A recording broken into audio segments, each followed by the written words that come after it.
Marine, s'il vous plaît, est-ce que vous voulez bien nous faire un topo de ce que sont les thérapies digitales alors, si on emploie le terme DTX, Digital Therapeutics égale thérapie digitale. Marine, s'il vous plaît. Bonjour à tous, merci beaucoup Didier pour ton invitation. Ça me fait très plaisir d'être avec vous aujourd'hui. Alors, pour parler des thérapies numériques, des thérapies digitales, commençons par une définition. La définition qui est donnée par Digital Therapeutics Alliance, qui est le cluster un petit peu professionnel international qui réunit la plupart des compagnies au niveau mondial sur ce sujet et qui a défini les thérapies numériques comme étant des solutions de type software capables d'avoir une action de management, diagnostic ou de soins sur un symptôme et ou une maladie. Et là, vous me direz, on a quand même un sujet, c'est que c'est une définition qui est particulièrement large et qui pourrait effectivement quelque part prendre peut-être 80% des solutions de e-santé qui existent aujourd'hui sur le marché.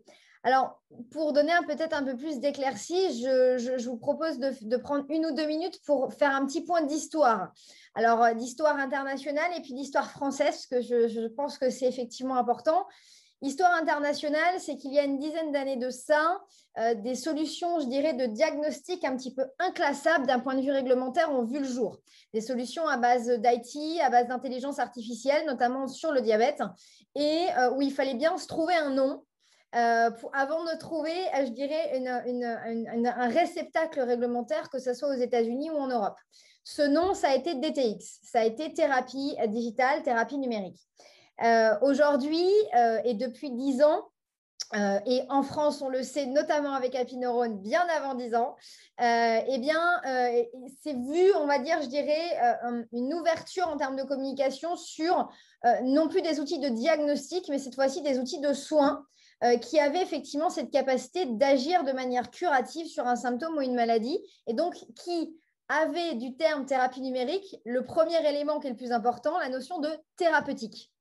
Et effectivement, aujourd'hui, on voit la bascule d'ailleurs dans le monde des DTX au niveau international qui s'opère, avec plutôt 20% aujourd'hui, 20-30% de solutions qui sont des solutions de diagnostic pour 70% de solutions qui sont clairement des solutions thérapeutiques.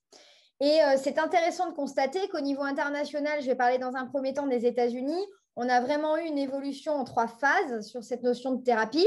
Une première phase où on était plutôt sur de la digitalisation de soins existants en présentiel qu'on a mis dans un téléphone portable pour augmenter effectivement le taux d'observance de certaines prises en charge et la réduction des coûts de santé, et effectivement avec des réussites tout à fait remarquables. Une deuxième génération qui a plutôt été l'utilisation du jeu vidéo, et je sais qu'à l'Institut du cerveau, il y a eu effectivement de très belles sociétés utilisaient effectivement le jeu vidéo dans la réhabilitation et dans effectivement le soin de certaines maladies neurodégénératives.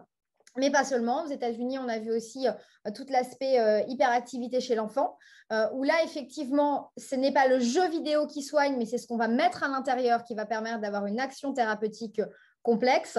Et la troisième génération, dont Lucine fait partie, c'est une génération, effectivement, où on essaye d'identifier en amont les ou le biomarqueur sur lequel on va avoir une action dans le cerveau et la moelle épinière de manière extrêmement précise, et où on va utiliser des procédures thérapeutiques à base de sons, d'images, de lumière, de thérapie cognitivo-comportementale, et qui vont effectivement non pas allumer une zone, mais qui vont effectivement pouvoir allumer spécifiquement les biomarqueurs qu'on a identifiés, soit pour complètement stopper le biomarqueur où on a besoin qu'effectivement il s'arrête parce qu'il y a une surexcitation de certains neurones qu'il faut qu'on calme, soit à l'inverse pour les surexciter pour nous permettre d'avoir une production naturelle qui s'opère dans le cerveau et la moelle épinière d'un certain nombre de neurotransmetteurs, là encore.